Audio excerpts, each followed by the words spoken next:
Chief Meteorologist Dylan Robichaud. Tracking some good rainfall on the way for tomorrow, so I felt it'd be a good time to bring up weather history for today. And look at this right here. If we go back to January 22nd to 29, 1970, at the Eugene Airport, we had 5 consecutive days in a row where we measured at least an inch of rainfall in the rain gauges, one of our wettest Januaries ever on record. And for perspective, we are expecting a little bit more than an inch tomorrow, but it would be like having this for the next 5 days in a row. It's quite a bit of rainfall out there.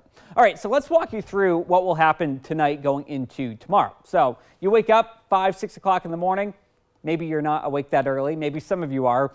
We see some light rain overtaking the area, but it's still offshore. Like the real heavy meat and potatoes is still about 100 miles offshore. But here comes the leading edge of that cold front. Now what time do we have? 7 a.m. From Florence down to Coos Bay, we're looking at some heavier showers, and now we start really getting into some heavier rainfall here by about 10 o'clock in the morning. That is going to start pushing off to the east. By lunchtime, here's that tight edge right there. You go off to the west, you're dry. You go off to the east, it's downpouring.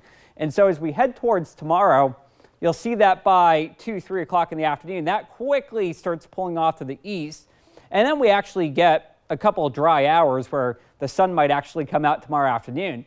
And then as we head towards Thursday, Thursday looks very wet as well, but maybe not quite as windy for some of you. As we head towards 6 o'clock in the morning, tracking plenty of rain out there, and that trend continues as we head towards 8 o'clock, 9 o'clock, 10 o'clock, so on and so forth. And we could pick up an additional ½ inch of rain on Thursday based off of how heavy some of these rain bands possibly could be. So just be ready for a couple wet days in a row, and then you know what, things do improve as we get closer towards Friday.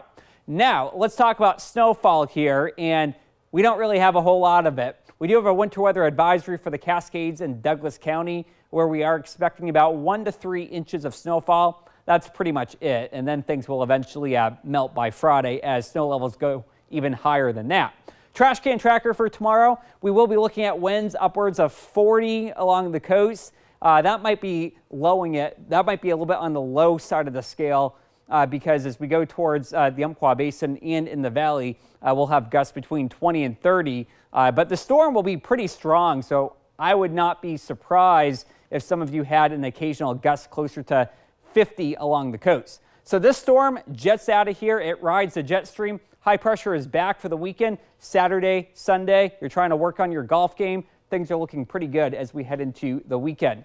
Right now, though, we're in the 50s out there. Temperatures will be even cooler as we head towards tonight. We drop down to the 40s. It gets even chillier for Friday going into Saturday, but we're not looking at any frost or any freeze anytime soon. So that's good news. If you've already jumped the gun and started working in your garden, I'm not looking at any freeze anytime soon.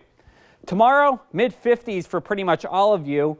And then here comes the sunshine for the weekend going into next week. Both days are looking pretty darn good. We'll have fog in the morning. The sun will come out towards the later hours in the afternoon. Temperatures warm on up. Should be a nice weekend if you are traveling out to Central Oregon or if you're doing a late season ski or snowboard day.